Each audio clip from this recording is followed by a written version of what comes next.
పోర్కి సంబంధించిన ప్రతి డేటా మీ దగ్గర ఉంది. ప్రజాపాలన అన్నారు, ప్రతి ఫామ్ తీసుకున్నారు, రేషన్ కార్డు ఉన్న వాళ్ళు ఉంది, ప్రతి ఒక్కటి. మళ్ళీ సంవత్సరం 4 సార్ ఇదేం ప్రజాపాలన ఒకసారి చేసిరు. కొంతమంది ఇంకో మాట చెప్తున్నారు సార్, మేము దృష్టి తీసుకొస్తుంది వాళ్ళ.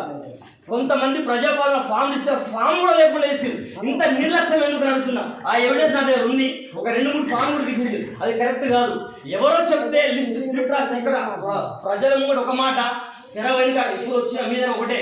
ఎవరైతే ఎలిజిబుల్ ఎవరైనా కానీ ఇందిరమ్మ ఇల్లు రాని, రేషన్ కార్డు రాని ఎలిజిబుల్ అందరు రావాలి.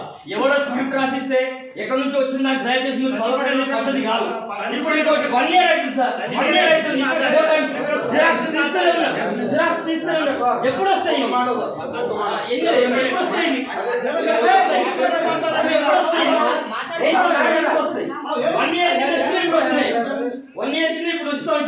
ఇప్పుడు ఇచ్చినా ఎప్పుడు వస్తాయి? మీకు సభా సమక్షంలో